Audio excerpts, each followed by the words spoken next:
Ora, boa noite a todos. Vamos então começar. Sejam bem-vindos a este segundo debate do ciclo Insight Talks 2020, um ciclo que começou ainda em junho com o primeiro debate. Hoje fazemos o segundo e nas duas próximas semanas faremos o terceiro e o quarto debate deste ciclo. Hoje temos como tema o poder do recomeço. Eu queria, antes de mais, por começar por agradecer, em nome do LabEst e em nome da Licenciatura de Gestão do Instituto Piaget de Almada, a presença de todos os que estão sentados desse lado a olhar para os seus computadores.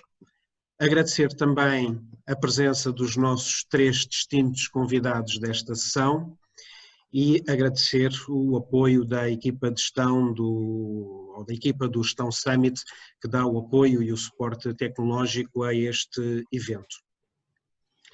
Vamos falar do poder do recomeço numa altura já de pós-estado de emergência, pós-estado de calamidade, pós-desconfinamento, mas em que as incertezas ainda são tantas ou maior do que as certezas que temos neste momento. Eu ainda hoje de manhã consultava um barómetro da Kaizen, do Kaizen Institute, que fazia um inquérito junto de 230 presidentes executivos de empresas portuguesas, empresas que no seu conjunto representam cerca de 35% do PIB nacional, e desses 230 presidentes executivos de empresas, só 43 é que admitiam que a retoma da atividade empresarial podia atingir o mesmo ritmo pré-Covid no final de 2021. 2021, friso. E cerca de um quarto, eram 24% dos inquiridos, entendiam ou acham entendem neste momento que essa meta da retoma até a uma produção dos tempos pré-Covid só será alcançada em 2022 e 2023. Há depois um grupo mais restrito de otimistas que acham que quando chegarmos ao final deste ano conseguiremos ter um nível de retoma já bastante aceitável.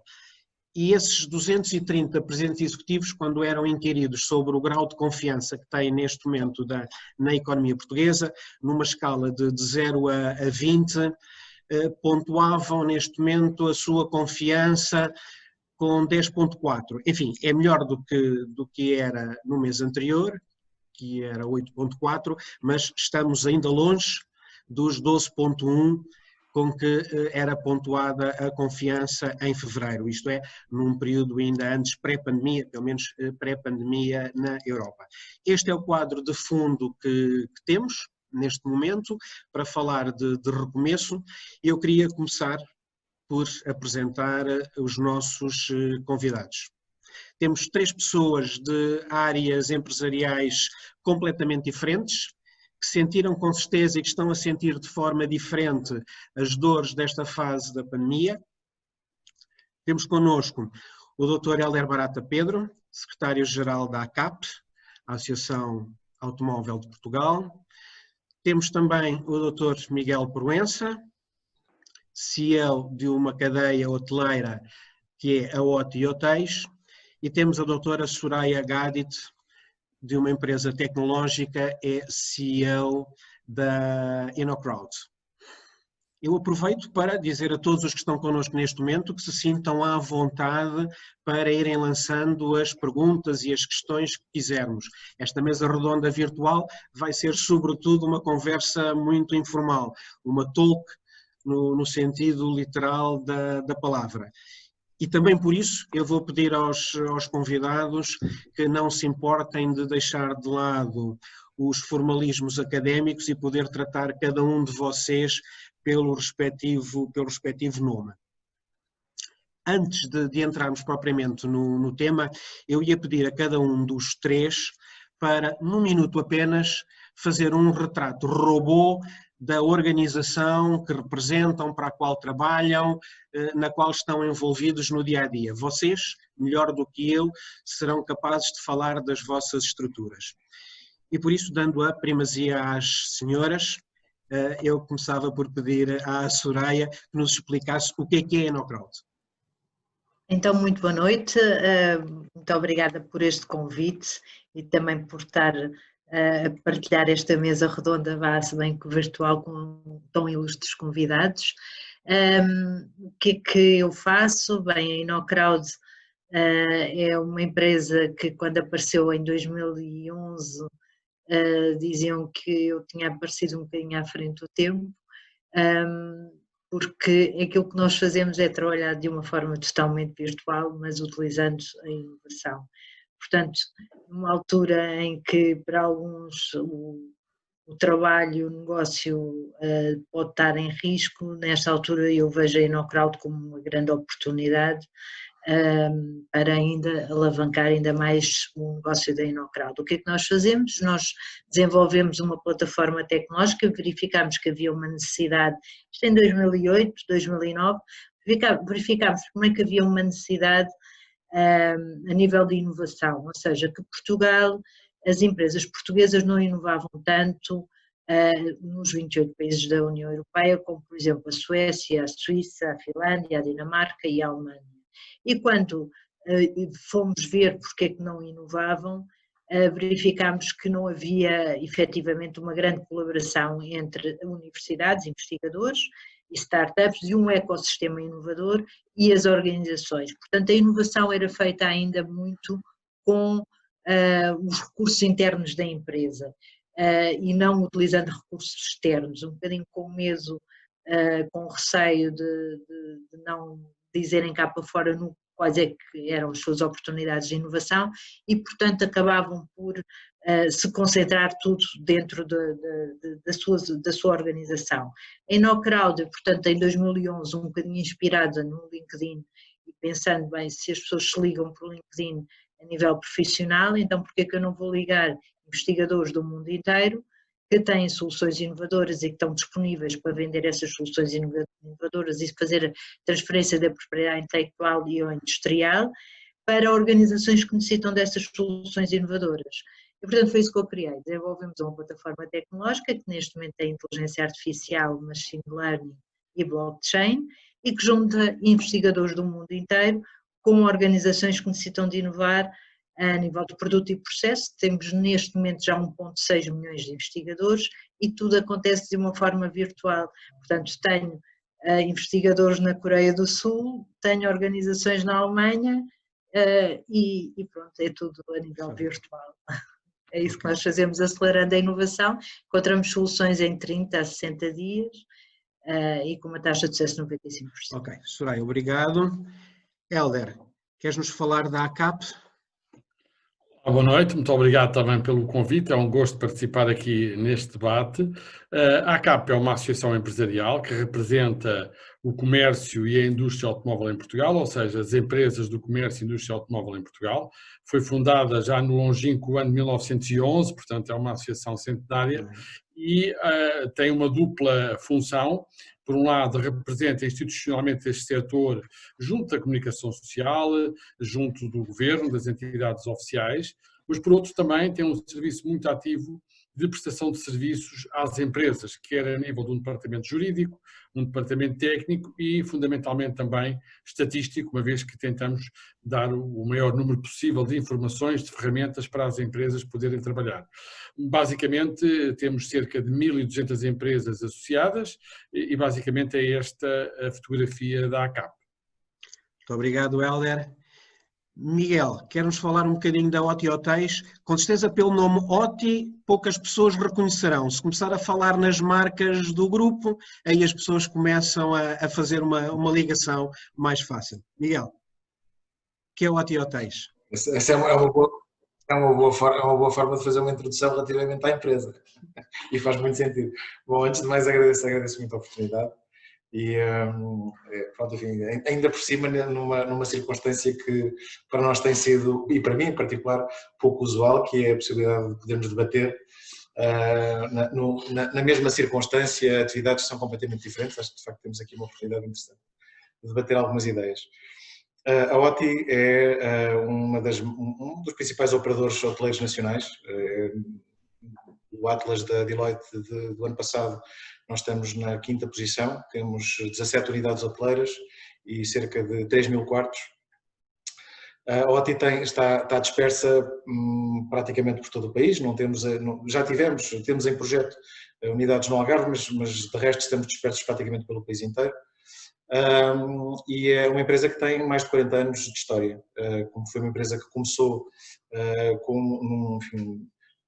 em 1977, 78, em circunstâncias que levaram à criação de cadeias hoteleiras, como algumas têm surgido ultimamente, para dar apoio a unidades hoteleiras existentes em circunstâncias de dificuldade, e foi precisamente por essa razão que se desenvolveu ao longo de muito tempo com marcas muito dispersas. Nós fizemos em 96 um acordo com a Meliá, na altura só a Meliá, atual Meliá Hotels International, e por essa razão, precisamente das 17 unidades, 12 das nossas unidades são unidades com a marca Meliá ou com a marca Trip. Temos ainda 3 unidades com a marca Starin, o Hotel da Música no Porto, o Madeira Golden Residence, e iremos abrir sensivelmente dentro de 2 meses o primeiro Moxy em Lisboa, no Parque das Nações. O essencial é isto. Parabéns, abrir hotéis nesta altura. As decisões de investimento são decisões de muito longo prazo na hotelaria. Quando se tomam, não se travam. Claro. Este meu comentário relativo à abertura do novo hotel da OTI, enfim, tem a ver com o facto de todos nós acharmos, e enfim, é uma realidade, que os setores do turismo e da hotelaria, aqui representados juntamente com o setor automóvel, são 2 dos setores que a pandemia mais prejudicou e mais afetou.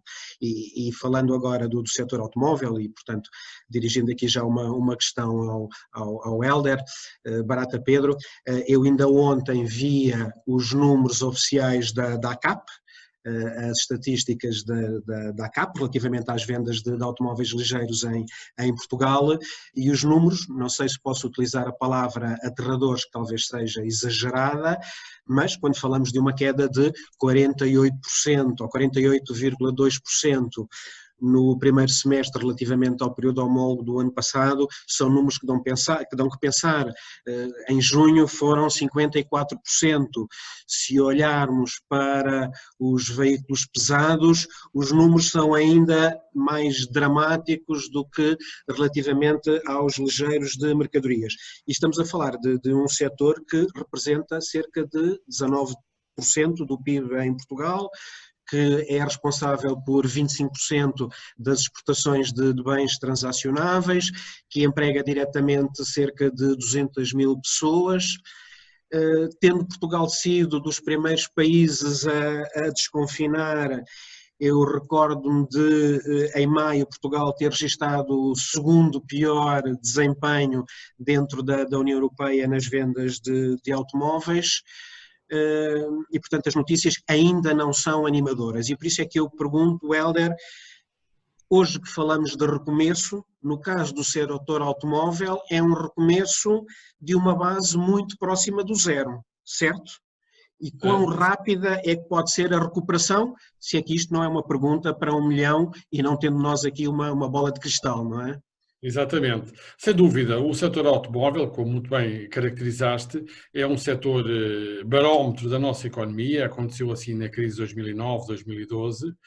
Os números do layoff colocam o setor do comércio automóvel com números de colaboradores em layoff muito próximo dos setores que achamos que são aqueles realmente mais afetados, que é a hotelaria e a restauração, portanto logo a seguir está o comércio e a reparação automóvel.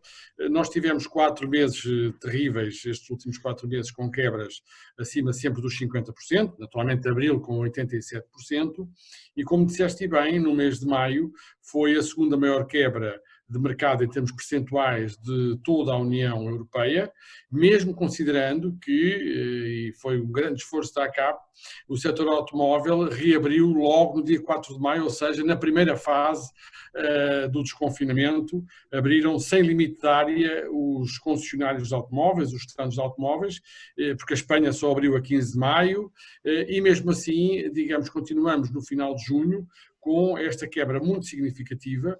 Nós não perspectivamos que haja aqui uma inversão nos meses mais próximos, ou como tu dizias também, daquele painel de empresários até ao final de 2021. É uma crise transversal a todos os países da União Europeia e, de facto, há uma medida de fundo que a própria Associação Europeia, onde estamos integrados, tem apelado à Comissão e aos Estados-membros, que é haver medidas de incentivo à procura. Ou seja, sem essas medidas de incentivo seletivo à procura, será muito difícil, digamos, de sair desta situação de queda de vendas. Alguns países já foram por essa via, relembro que, só para citar os mais próximos, a França desde 1 de junho, a Espanha desde 15 de junho, tiveram planos muito fortes de incentivo à procura, de apoio ao setor automóvel. A França, que teve uma queda grande de mercado também, mais de 50% em maio, no mês de junho terminou com um ligeiro crescimento de 1,2%, portanto já resultado deste plano. Ou seja, não havendo esse tipo de planos, é muito difícil para este setor e para as empresas do comércio automóvel, naturalmente, ultrapassar nos próximos tempos esta queda abrupta, como referi. Infelizmente já conhecemos em 2009 e 2012.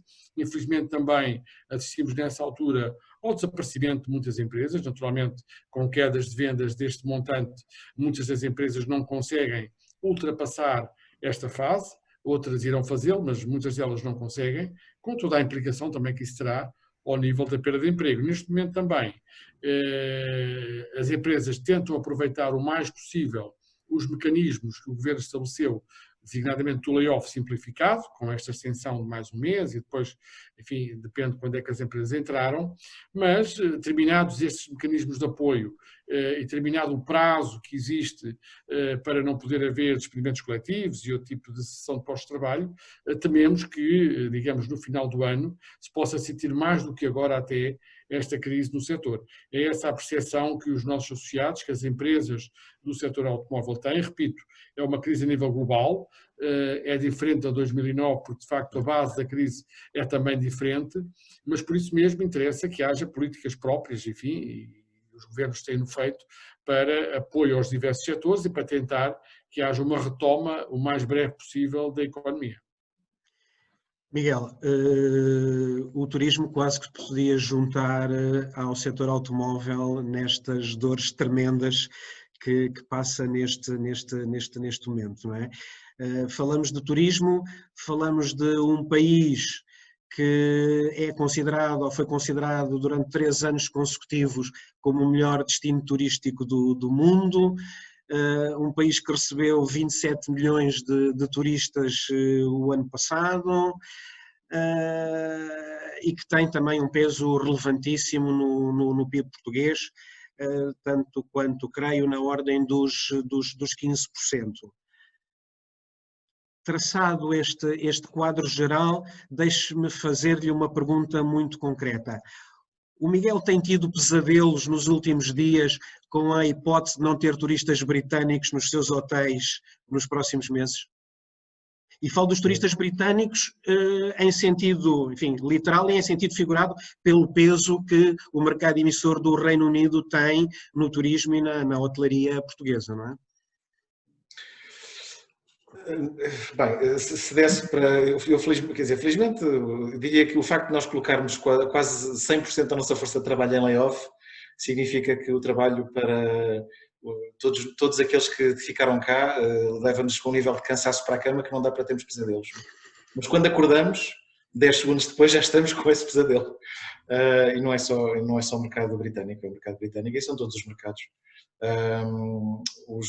No caso, na globalidade, na aferição daquilo que é a globalidade do setor, a HP tinha publicado a informação dando nota de que durante o primeiro semestre a quebra verificada tinha sido da ordem dos 60%, ou que se estimava que seria da ordem dos 60%, e que até ao final do ano se esperaria que fosse da ordem dos 50%. Em junho, o caso de junho, que é um caso para hotéis, foi já um momento de relançamento, portanto é um momento onde nós já começamos a teste, a trabalhar a tentar relançar e a tentar relançar mesmo todas as unidades, portanto das 17 unidades, 15 ao dia 1 de julho estão a funcionar e durante o mês de junho já estiveram 13. representou uma quebra de receitas de cerca de 86% relativamente ao ano anterior, e mais ou menos o mesmo em taxa de ocupação. Portanto, passamos de ocupações que nesta altura, no mês de junho, estariam em muitas das nossas unidades hoteleiras na ordem dos 90%, para ocupações de 15%. E, portanto, a situação é uma situação que é transversalmente e compreensivelmente muito preocupante. Nós, obviamente, como eu penso que uma parte muito significativa do setor da hotelaria embrenhou-se neste entusiasmo de relançarmos e de nos atirarmos para a frente e de tentarmos e de avançarmos com tudo aquilo que tivermos para limparmos,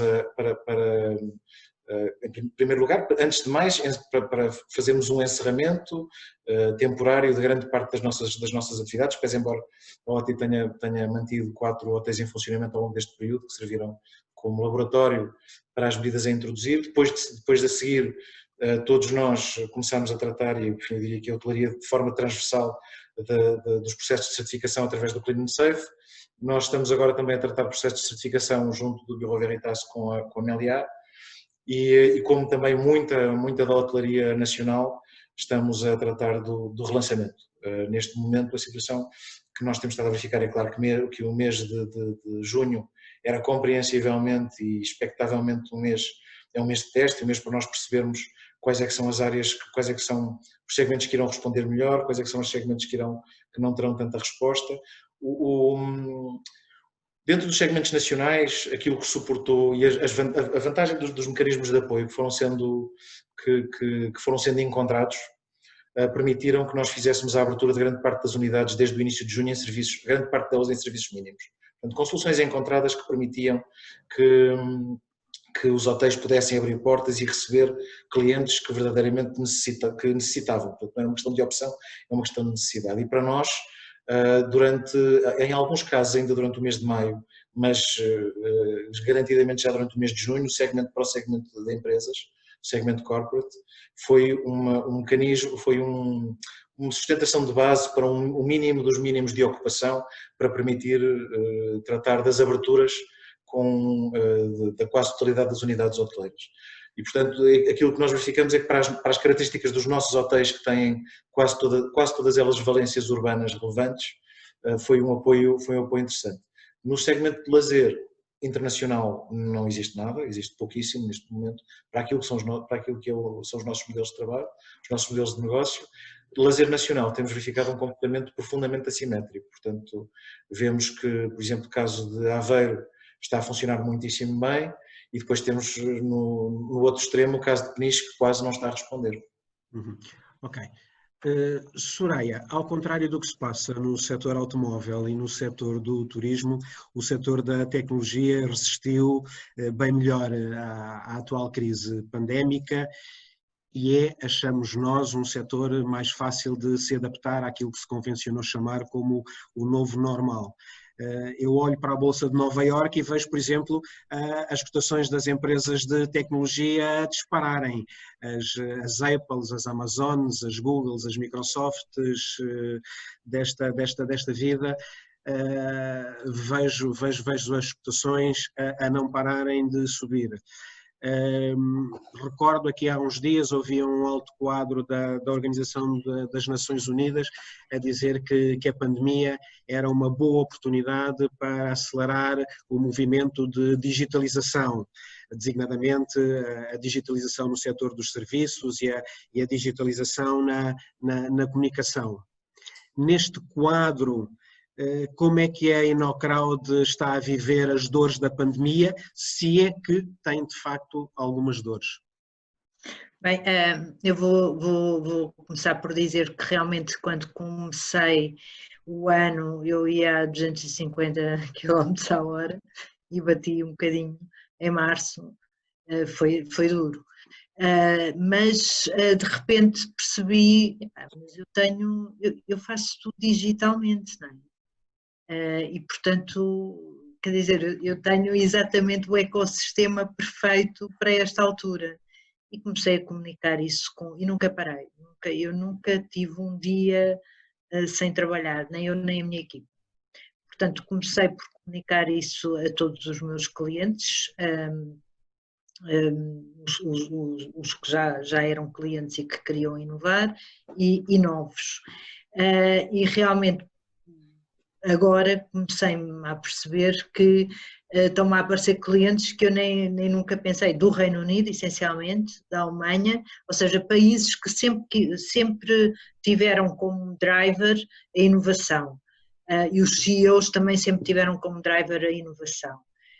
Eu acho que esta é a altura mesmo essencial para se inovar, porque a economia tem que continuar.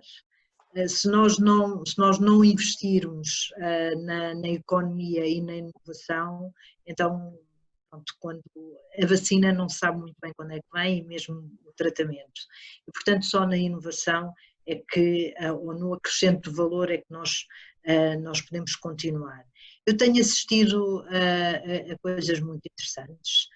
Um dos setores que era, para mim, um dos melhores setores para mim era o setor automóvel, não o setor automóvel, Volkswagen, tudo isso, mas tudo o que era à volta do setor automóvel, componentes dos automóveis, bem, tudo o que pudesse trazer inovação ao setor automóvel realmente era um dos maiores clientes. Também clientes, potenciais clientes, era do setor dos transportes e da mobilidade, que também necessitavam de muitas soluções inovadoras. Agora, neste momento, o que é que eu assisto? Assisto ao setor público a querer inovar, que nunca, na altura, não havia. Eu raramente ia ao setor público para pedir para eles inovarem, e neste momento o setor público está todos muito a querer inovar, portanto os serviços têm que ser todos digitalizados. Dar exemplos. Há que haver acesso aos ministérios, portanto, como é que se faz esse acesso? Com detecção por exemplo, temperatura, com reconhecimento se a pessoa está com máscara e está com a máscara bem colocada, de reconhecimento facial, também eventualmente para saber quem é que está a entrar ou não está a entrar, túneis com sistemas de desinfecção através do ultravioleta, que é uma coisa interessante também para os hotéis. E, portanto, e todo o last paper, não é? E toda a parte da digitalização dos serviços públicos, está tudo muito a querer inovar. E, portanto, o Covid, para mim, tem sido ótimo, porque empresas que nunca pensaram em inovar e que eram muito conservadoras, neste momento estão a avançar mais depressa do que muitos outros setores.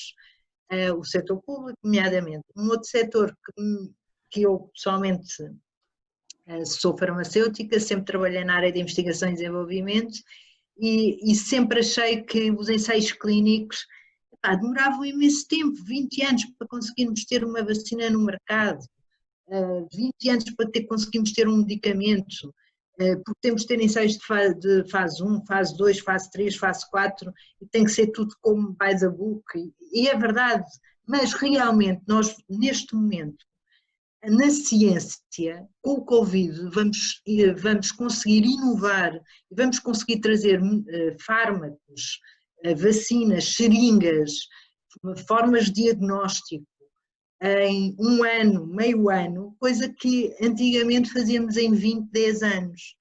E, portanto, para mim tem sido um misto de empolgação, porque está toda a gente a querer inovar. Outra coisa que eu acho importante, que eu acho que o Helder falou e o Miguel, eu acho que tudo isto da inovação também tem que ser acompanhado, não gosto muito de meter nestas áreas porque não é a minha, mas tem que ser acompanhado com alguns incentivos políticos e fiscais. Ok. Eu queria só... Porque sem isso também os setores também não avançam e, portanto, tem que haver uma confiança, alguns incentivos, de forma a que os consumidores consigam comprar. Portanto, ok, eu queria só aproveitar, fazer aqui só um pequeno parênteses, se me permitem, só para mandar aqui um cumprimento e um abraço especial para todos aqueles que nos estão a ver e a ouvir em África. Eu estava aqui a ver agora aqui os dados, enfim, temos aqui mais de 500 pessoas neste momento online connosco e algumas da África, enfim.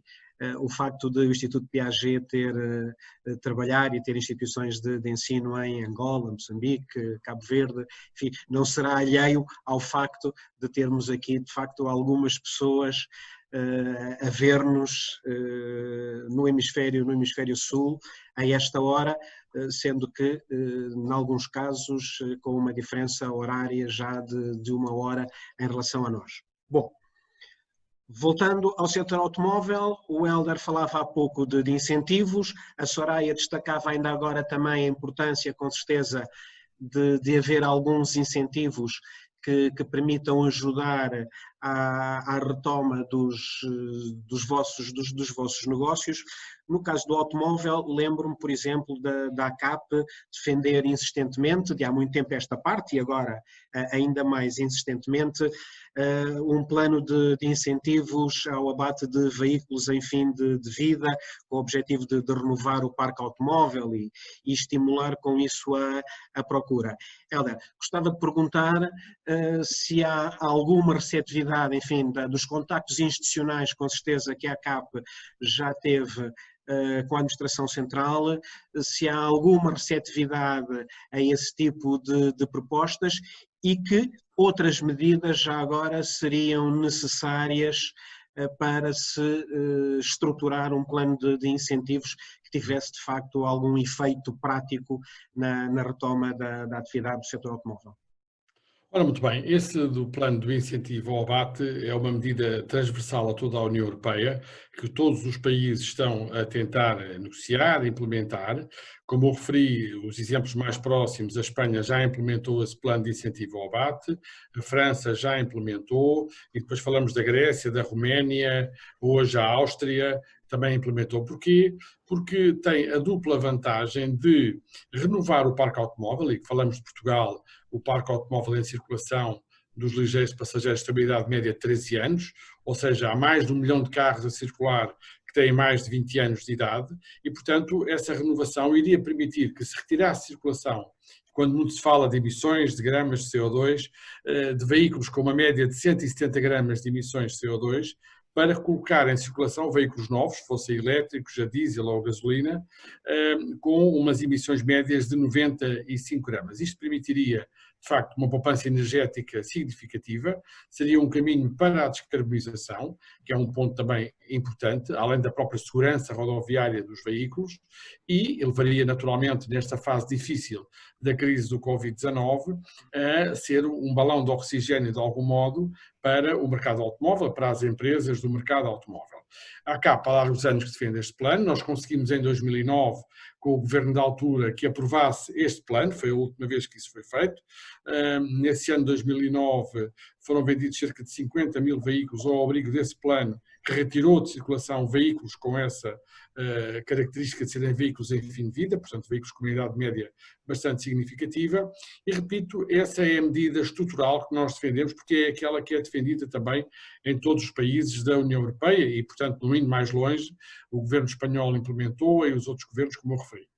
Em Portugal, o papel da ACAP, como eu referi há pouco, a nossa área, ao contrário da Soraya, é exatamente falar com os governos e com os políticos e, portanto, nesta matéria dos incentivos, nós tivemos, e há que dizê-lo, há uma boa aceitação da parte do Ministério da Economia, ou seja, o Ministério da Economia percebeu esta situação, mas como uma decisão tem que ser do Conselho de Ministros, até ao momento não vimos que o Conselho de Ministros tivesse, de facto, tido qualquer evolução e tivemos agora, vamos ter amanhã o encerramento do debate do orçamento suplementar, que era um bom instrumento para essa medida ser incluída, não está no orçamento suplementar, e assistimos esta semana o Sr. Ministro do Ambiente vir a público dizer que era no orçamento de 2021, até porque isto é uma medida fiscal e por causa da nossa Constituição, esta medida terá sempre que ir à Assembleia da República, não pode ser o Governo por um decreto-lei a legislar. Portanto, perdeu-se a oportunidade do orçamento suplementar, o Sr. Ministro do Ambiente vem dizer que será no orçamento de 2021, mas vem dizer que será só para carros elétricos. Ora, isso é de facto um contrassenso. A indústria automóvel é uma indústria, como é sabido, tem investido muito e também foi referido pela Soraya, em termos de ID, é a indústria na União Europeia que mais investe percentualmente em termos de investigação e desenvolvimento. Os veículos elétricos são uma realidade, a indústria apostou muito nos veículos elétricos, mas neste momento representam, e Portugal tem um bom share, cerca de 4,5% das vendas, e portanto há que pensar em tudo o resto do mix do mercado. E portanto fazer um plano para restringir a um segmento, a um nicho de mercado, é perfeitamente desajustado e portanto, na nossa opinião, como acontece nos outros países, naturalmente, deveria sempre ser também um incentivo para a compra de veículos a gasolina ou a diesel, que neste momento são muito mais eficazes em termos de emissões e de poluentes do que eram há 10 anos atrás ou até há 5 anos atrás. Portanto, vamos ver, é uma discussão que nós teremos no orçamento para 2021 e também há aqui que realçar o seguinte, mesmo os apoios que se falam do governo português aos elétricos, são 3.000 euros de incentivo e isso tem sido uma mola fundamental para incentivar as pessoas a comprar veículos elétricos, as empresas são 2.000 euros, mas a França acabou de lançar um incentivo de 8.000 euros, a Espanha 5.000 euros, a Roménia tem 10.000 euros, portanto o nosso incentivo nem é competitivo, ou seja, neste momento os fabricantes estão a canalizar a procura que há de elétricos para os mercados, onde de facto, para já são grandes mercados de outra dimensão, como o francês ou o espanhol, e onde o incentivo é mais do dobro do que é o incentivo em Portugal, portanto seria, digamos, despropositado que fosse dado só para um tipo de veículos. Mas eu pegava aqui também, porque estamos num debate e acho interessante, porque de facto, embora a priori parecesse que as nossas 3 áreas de negócio dos participantes do debate são diferentes, mas de facto todas elas se cruzam, como vimos.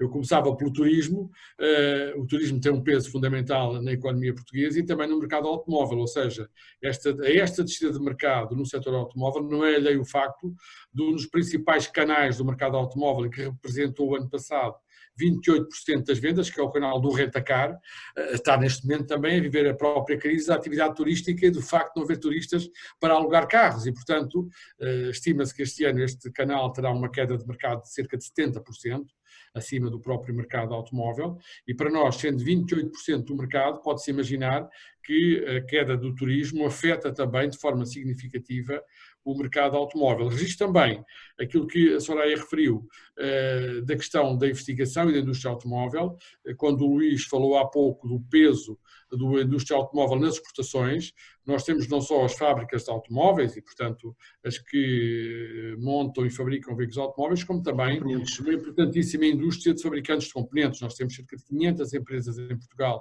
fabricantes de componentes de automóveis, muitas delas são fornecedores de primeira linha dos construtores de automóveis, portanto, todos eles na Europa e noutros países, e isso leva a que são empresas com uma tecnologia e um know-how e uma capacidade de inovação muito significativa. Portanto, deixava também aqui esta nota que, de facto, há aqui uma interseção dos vários setores presentes aqui, de facto, no debate também. E um ponto que agora gostaria também de citar, pronto, é o lado sempre menos mal destas crises. Eu hoje participei num outro webinar esta tarde sobre o comércio automóvel e isso foi destacado pelos participantes, que é o avanço da digitalização, ou seja, mesmo os concessionários de automóveis, e de facto são empresas que são, de algum modo, como um franchise os construtores de automóveis, são grandes multinacionais e que, portanto, têm métodos de vendas e métodos de organização muito evoluídos, mas todos reconheceram que nesta crise tiveram que se virar mais para o canal digital, o que não acontecia anteriormente, ou seja, sobretudo ali em abril, maio, e isso fica já nas empresas, ou seja, essa via do digital, esse reforço do digital, que não existia em tão grande forma, ficará para o futuro e também essa aposta ficará, digamos, para os próximos tempos, é o lado, digamos, menos mau desta crise. Sim, senhora. Miguel, há bocado falava das diferentes taxas de ocupação neste exato momento por diferenças de segmento, distinguindo o segmento de lazer, o segmento de negócio. Falou também das diferenças ao nível de região para região, de hotel para hotel, e vocês têm hotéis em vários pontos do país. Queria perguntar-lhe se com esta situação de, enfim, não lhe quero chamar de descontrolo, para não ferir suscetibilidades, mas de grande dificuldade de controlo da pandemia na área metropolitana de Lisboa, onde no caso da OTI Hotéis tem vários hotéis, se admite e se teme que possa haver neste verão níveis de ocupação muito diferenciados de região para região. E já agora, um outro fenómeno, sabendo que a hotelaria é o tipo de alojamento mais escolhido pelos turistas, eu tinha aqui um apontamento, o ano passado a hotelaria acolheu 17,6 milhões de hóspedes, com o alojamento local já em grande crescimento, como tem estado nos últimos anos.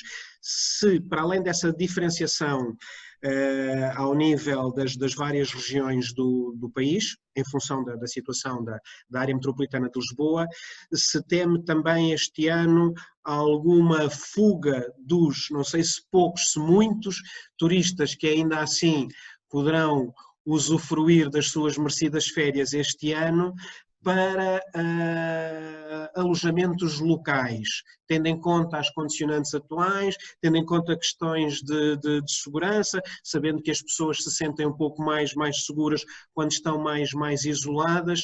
Se estes dois fatores podem ser dois handicaps adicionais à evolução do negócio ainda este ano. Bem, eu antes de mais gostava de deixar uma nota muito breve sobre os dois comentários anteriores que eu vi. Eu diria o lado menos mau. Isto segue aquela velha máxima de que num funeral há quem chora e quem vende lenços, não é? Claro. Isto é mais ou menos... No caso da hotelaria, eu dir-vos-ia que eu penso que isto é um sentimento que é partilhado por grande parte das pessoas. O nosso papel é receber. E, portanto, a componente humana é uma componente muitíssimo importante, o contacto direto, a percepção da simpatia, a qualidade do atendimento e, enfim, a forma como as pessoas, como se consegue a interação com os nossos clientes é um papel, é algo que é evidente no turismo. Eu diria que, pelo menos da forma como eu vejo, utilizando uma expressão muito extrema, eu diria que a miséria é muito má conselheira. E quando nós atingimos perdas de retorno, perdas de receita desta ordem, todos nós fomos forçados a mudar radicalmente o nosso enfoque de preocupações de longo prazo e de otimização, de sustentabilidade, daquilo que são as nossas missões, eu diria, mais nobres e aquilo que é a nossa capacidade de aos poucos conseguir contribuir para conseguirmos ter uma economia que globalmente consegue viver impactando menos, com aquilo que são as preocupações extremamente urgentes que resultam ou que nos desviam completamente destes raciocínios de longo prazo. Não podemos escolher, e portanto, como é óbvio, é este o caminho que temos que seguir. Mas se a hotelaria tivesse que apostar ou pudesse apostar em sustentabilidade ou em divisórias em acrílico, eu acho que definitivamente nós preferíamos apostar em sustentabilidade. E esse é um raciocínio que nós infelizmente, ou que muitos de nós infelizmente tiveram que cortar durante uns anos, porque estamos neste momento completamente enfocados em digitalização, estamos completamente enfocados em tudo aquilo que neste momento pode ter algum potencial e vai ter algum potencial certamente em termos de ganhos de produtividade, mas que em muitos casos nos retira a nossa concentração sobre aquilo que podem ser as nossas missões de longo prazo, bem mais profundas ou mais úteis àquilo que é a economia global. Naquilo que respeita aos impactos, aquilo que diz respeito aos impactos que decorrem desta situação mais recente. Bom, dos contactos que nós temos feito e temos estado a acompanhar com muitas das delegações do Turismo Portugal e enfim, com muito contacto com aquilo que são os mercados internacionais, continua a existir uma apetência grande para vir visitar Portugal. Mas, não, como é evidente, não há a menor dúvida que a globalidade da população, a globalidade da audiência lê mensagens muito simples. E, portanto, quando globalmente se transmite que o número de infectados permanece num determinado patamar ou está a subir, ao contrário daquilo que se verifica noutros destinos turísticos, a leitura é muito simples. E, portanto, não pode deixar de ter impacto e esse impacto não pode deixar de ser um impacto bastante negativo. Efetivamente, daquilo que diz respeito a grande parte dos setores, eu diria que sem conhecimento desta circunstância. Eu penso que nos últimos meses eu fui ouvindo algumas declarações em que alguns dos responsáveis pela área do turismo iam sentindo que a situação estaria a desanuviar um pouco e talvez o verão não fosse tão complicado como se previa que fosse, e esta situação representa um passo atrás. Portanto, aos poucos foi existindo existiu uma percepção inicial de hecatombe, de um comportamento catastrófico, não é? Mas aos poucos foi-se percebendo que a forma como inicialmente se conseguiu controlar muito bem a evolução da doença estava a passar uma imagem positiva para os mercados internacionais e que isso estava claramente a verificar-se em interesse no mercado nacional. Portanto, o próprio Miguel já esteve mais otimista do que está agora, pelo que depreendo. Sim, claramente. E isso efetivamente é algo que me vou apercebendo à medida que vou vendo comentários das várias áreas e dos vários intervenientes. Aquilo que diz respeito ao balanço entre a hotelaria e o alojamento local. Eu tenho verificado, não são forçosamente, eu não referia forçosamente situações de alojamento local, mas o fenómeno que nós temos estado a observar é o de que existe uma franja relativamente pequena e que está muito centrada em produtos altamente personalizados e de níveis de qualidade muito elevados, que tem constituído como uma espécie de refúgio em gamas. Obviamente estamos a falar de áreas populacionais em termos de rendimento mais elevadas, mas que estão a ter uma performance claramente superior àquela que teriam ou tiveram em anos anteriores. E muitos destes clientes vêm de hotéis, saíram de hotéis de maior dimensão para irem à procura deste tipo de soluções. Eu julgo, dentro daquilo que eu tenho visto, que em termos globais, ao nível da globalidade do turismo, o impacto visto de uma forma média, seja ao nível da hotelaria, seja ao nível do alojamento local, é fortíssimo.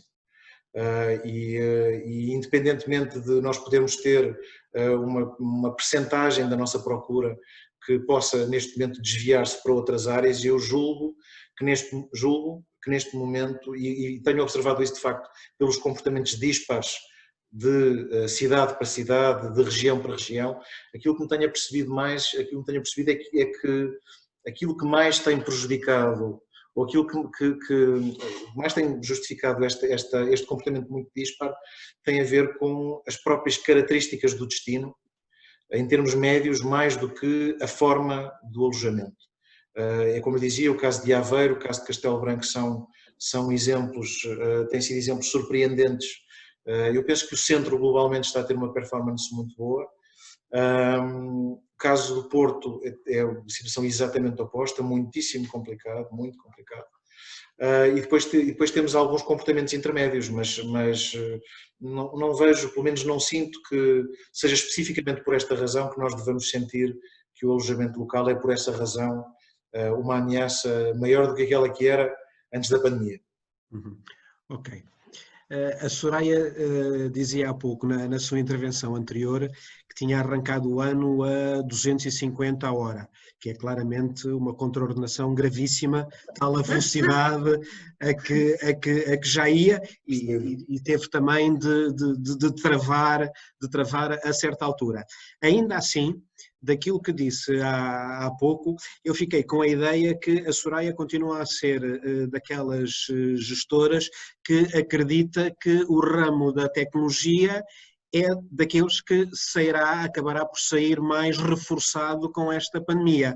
Estou correto? Interpretei bem as suas palavras? Portanto, aqui não se trata de um recomeço, mas de uma continuidade e de uma aceleração imediata? Sim, acho que é das áreas que realmente vão continuar, mas também eu sou, e se calhar por isso é que ainda tenho a empresa há 9 anos, também tenho os pés muito bem assentes na terra e acho que às vezes podem-se criar bolhas.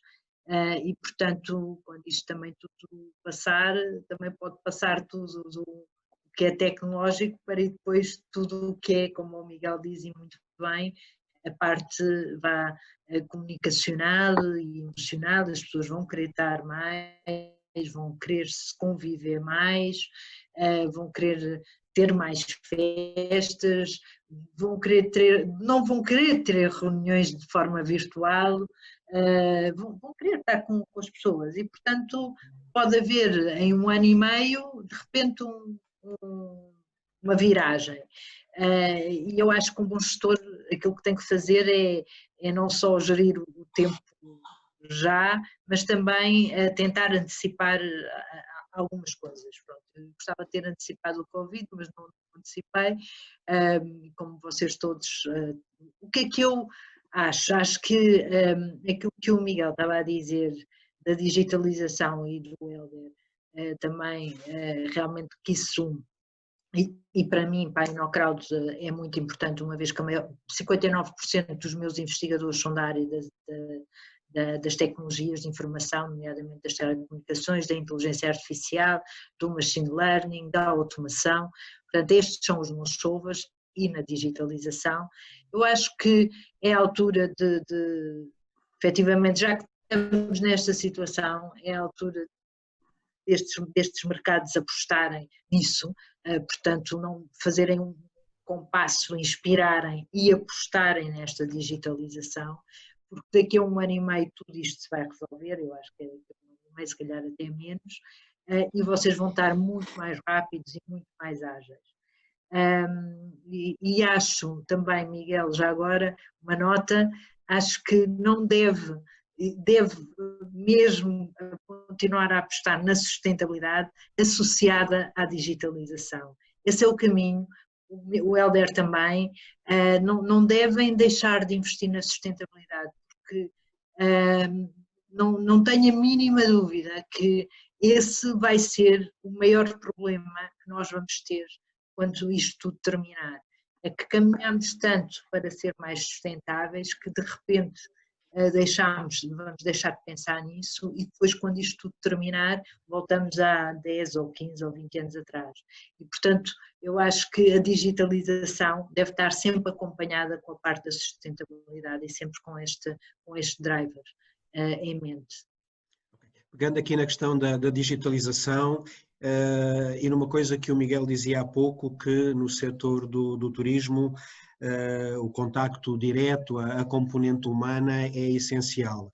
No setor automóvel, julgo que se passa um bocadinho a mesma coisa, o contacto humano para a decisão de compra é fundamental. Mas tentando encontrar alguma coisa de positivo nesta pandemia e sabendo que alguns mercados, até antes da Covid-19, já ensaiavam as primeiras experiências para tentar vender carros através de um ecrã de computadores, enfim, a gente ainda não consegue gozar férias através de um ecrã de computadores, mas não é tão fácil comprar um carro de forma online, como é comprar uma peça de roupa, ainda assim poderá eventualmente ser uma aposta, não deixará nunca, com certeza, pelo menos num cenário a médio prazo, de ser um nicho de mercado, mas acreditas ou não que algumas marcas poderão tentar ensaiar alguns modelos novos de vender os seus automóveis e que possam tirar também daqui lições positivas e ter aqui uma oportunidade de negócio nova? Ora bem, esta é realmente uma discussão com muitos anos já na área do setor automóvel, quer dizer, o setor automóvel tem uma forma de distribuição muito própria, por 2 motivos. Primeiro, é o segundo bem de investimento das famílias a seguir à habitação e, portanto, é uma decisão que tem que ser ponderada, de facto, também pelo valor do bem quando se compra um automóvel.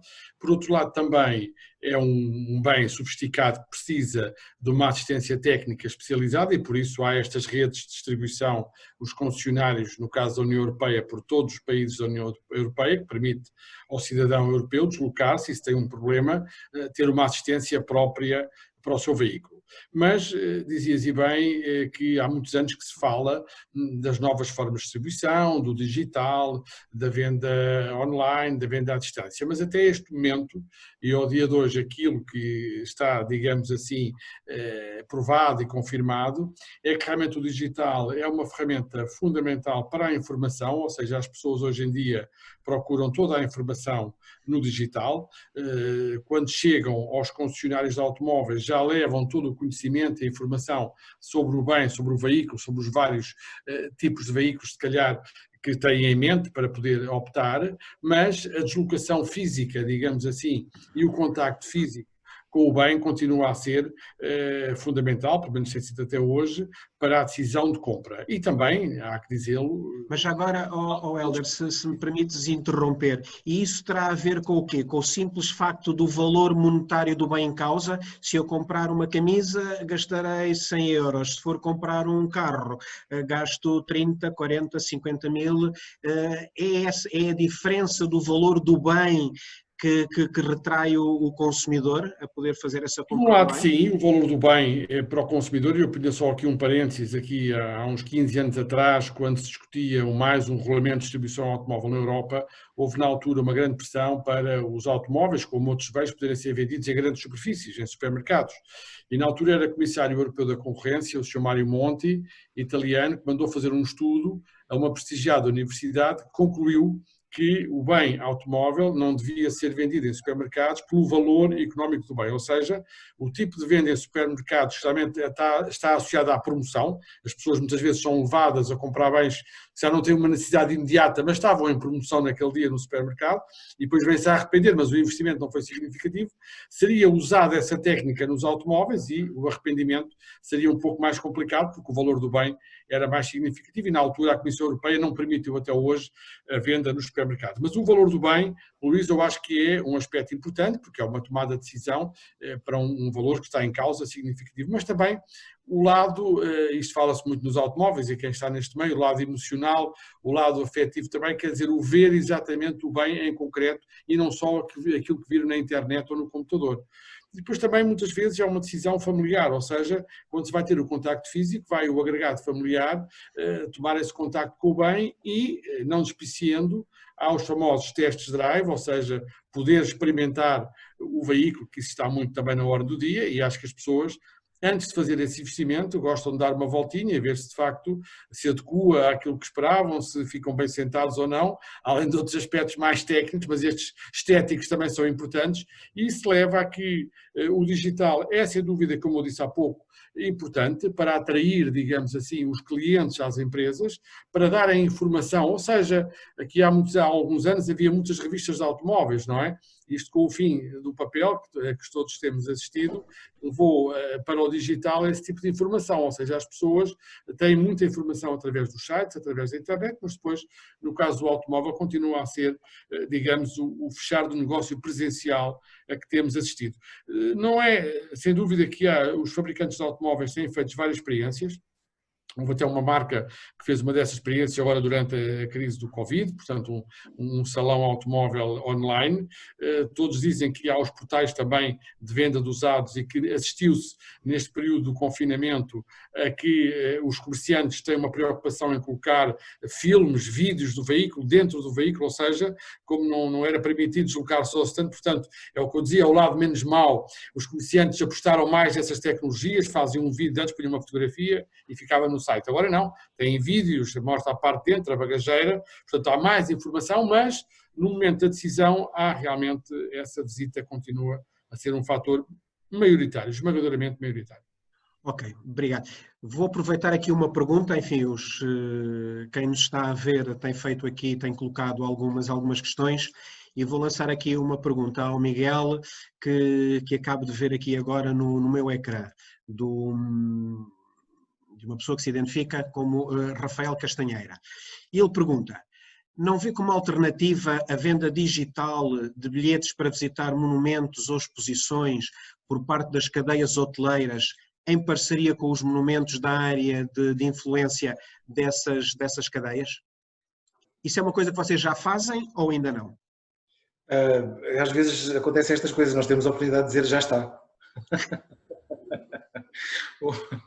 Curiosamente, o Sr. Vítor Costa, portanto, Presidente do Turismo de Lisboa, lançou um desafio interessantíssimo à cidade de Lisboa. O Turismo de Lisboa fez a RT de Lisboa, diria, tiveram esta oportunidade que eu acho que demorará algum tempo a assentar, mas penso que é um princípio muito interessante, que é a ideia de que toda a grande Lisboa se comercialize como um produto só, com características que são características muito diversas. Não é?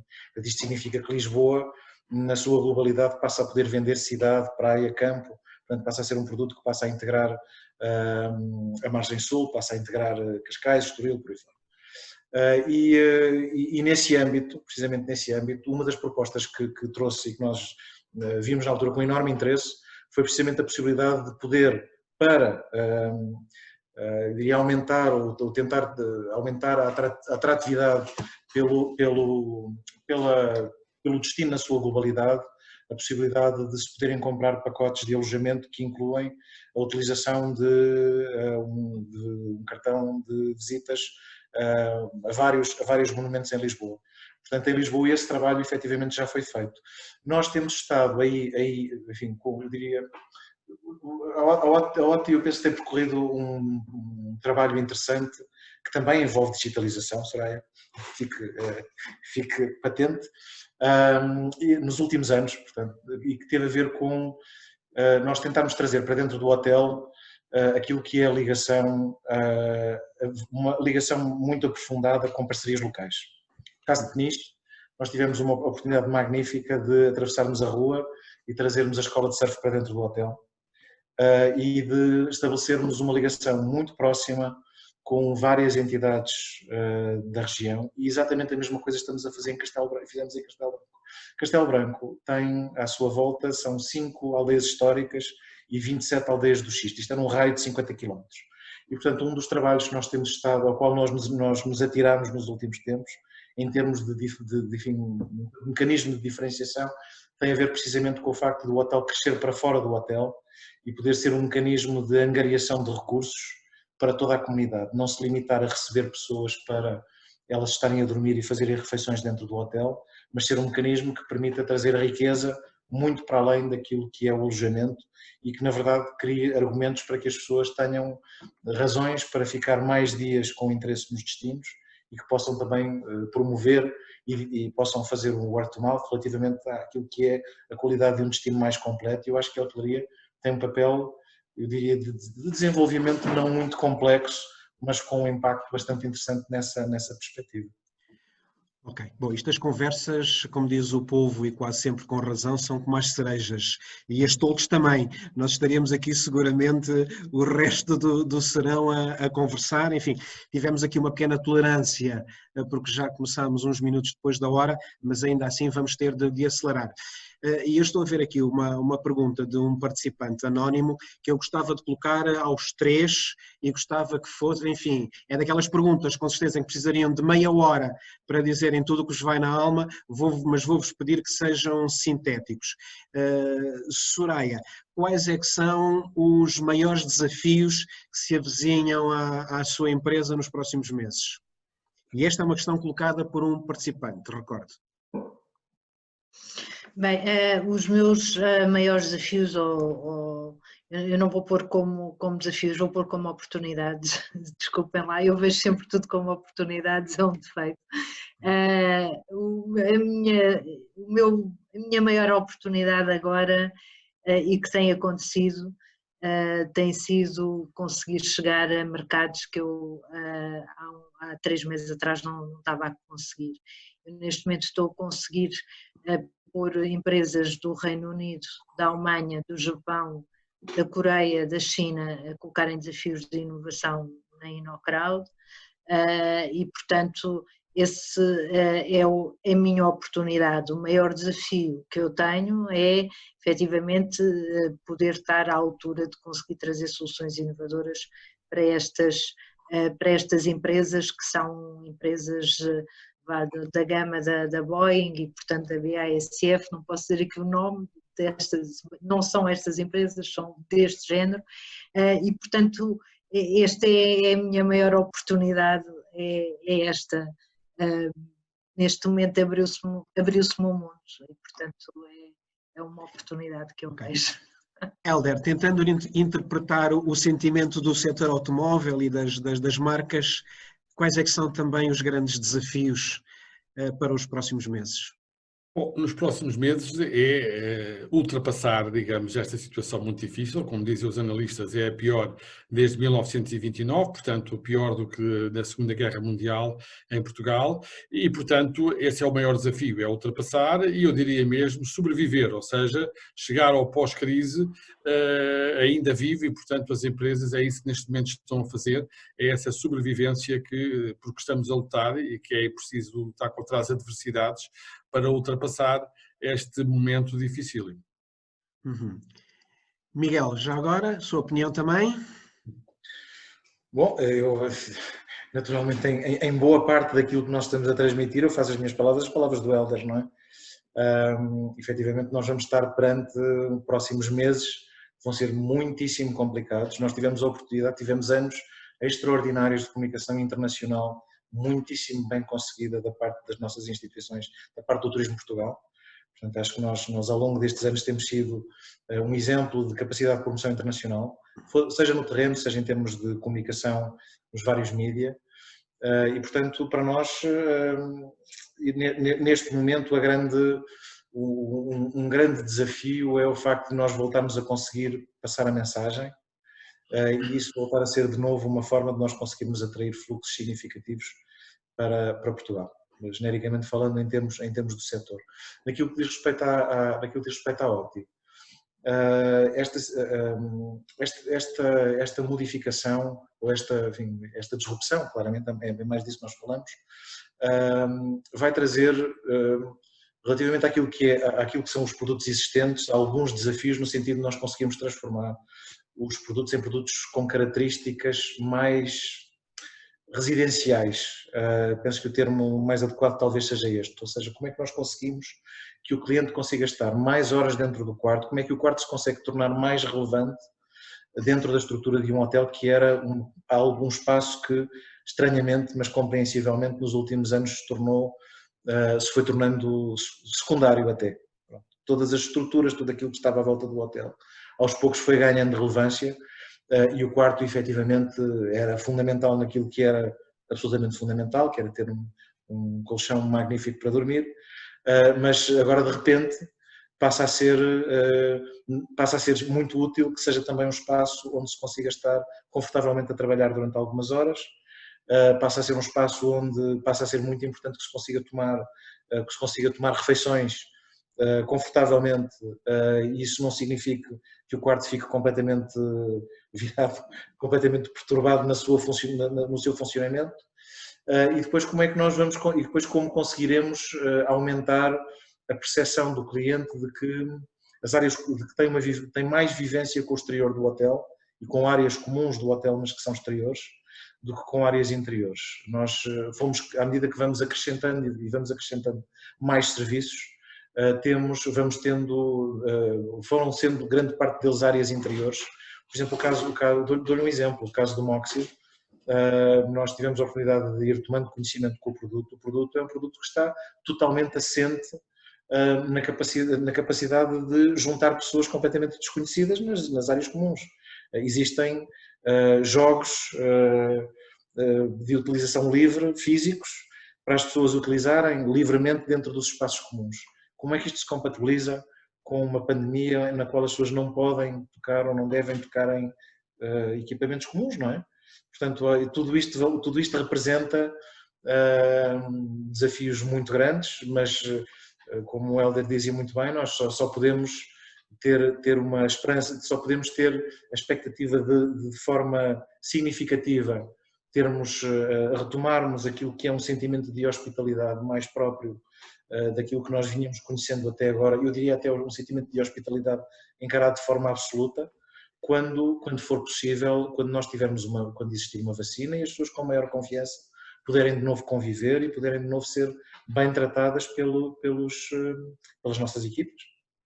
Ok. Uma última pergunta, vou-vos pedir uma resposta em menos de 30 segundos. Voltando ao princípio deste webinar e ao barómetro Kaizen que eu referia no início, se tivessem sido um dos inquiridos pelo Kaizen Institute e tivessem de responder, não de uma forma anónima, como fizeram aqueles executivos, mas agora de uma forma pública, perante mais de 870 pessoas que nos estão a ver neste momento, quando é que diriam, e a primeira pergunta é para a Soraya, quando é que diriam que será possível retomar o ritmo de negócio que existia na fase pré-Covid? Soraya. Eu tenho, como eu disse no início, sou farmacêutica, estou muito focada em tudo o que é inovação na área do Covid. Aliás, abri só uma área dedicada a isso e já agora aproveito para dizer ao Miguel que depois falo com ele e com o Helder, existem soluções inovadoras para dar segurança aos seus clientes e para dar essa noção de segurança no quarto, muito interessantes e que eu vou-lhe apresentar, e ao Helder tenho aqui também outras ideias.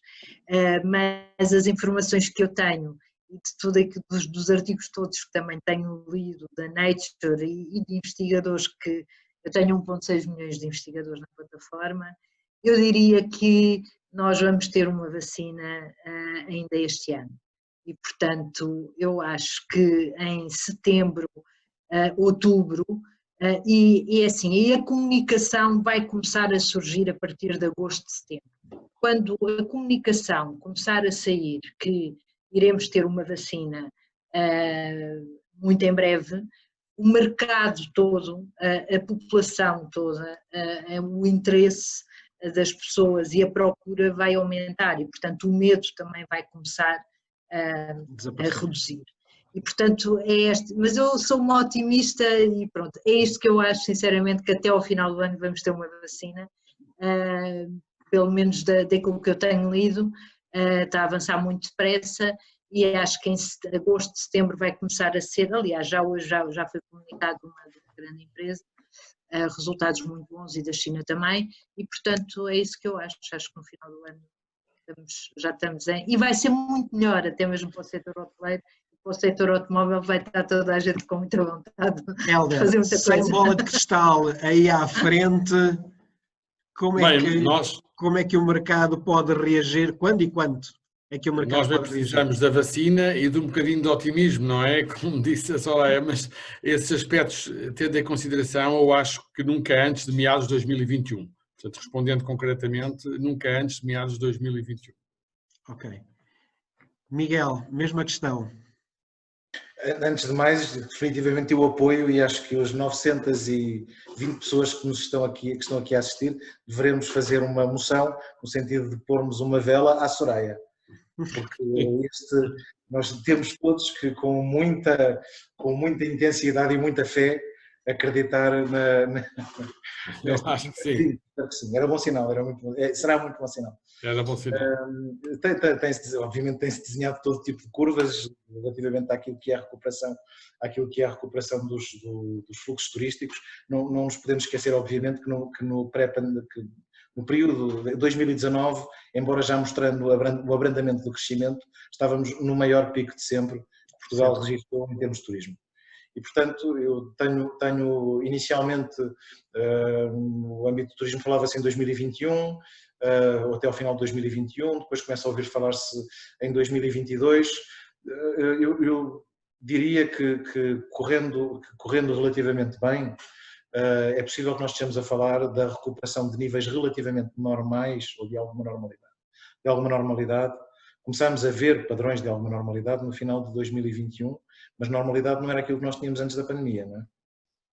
Portanto, agora daí para a frente fala-se de trabalho de excelência, que era aquilo que felizmente Portugal foi conseguindo fazer até ao final do ano de 2019.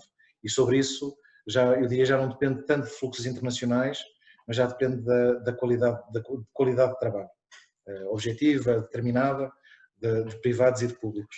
E portanto sobre isso não faço vaticínios, isso aí Agora, a recuperação de alguma normalidade, eu quero acreditar que até ao final de 2021, 2022, nós possamos estar a ver podemos estar a ver níveis de ocupação que já não representem uma preocupação fundamental naquilo que é o desenvolvimento corrente das nossas atividades. Ok, muito obrigado. Eu queria agradecer à Soraya, ao Hélder, ao Miguel, em meu nome pessoal e em nome do Labeste e da Licenciatura de Gestão do Piaget de Almada, a vossa disponibilidade para terem partilhado connosco as vossas experiências, as vossas opiniões e aquilo que são, ou aquilo que é a previsão de como os vossos negócios podem evoluir. Queria agradecer também a todas as pessoas que tiveram a gentileza ou a paciência de ter estado connosco. Espero sinceramente que tenha valido a pena, que tenham gostado, que tenham apreciado. As Insights Talks 2020 regressam para a semana.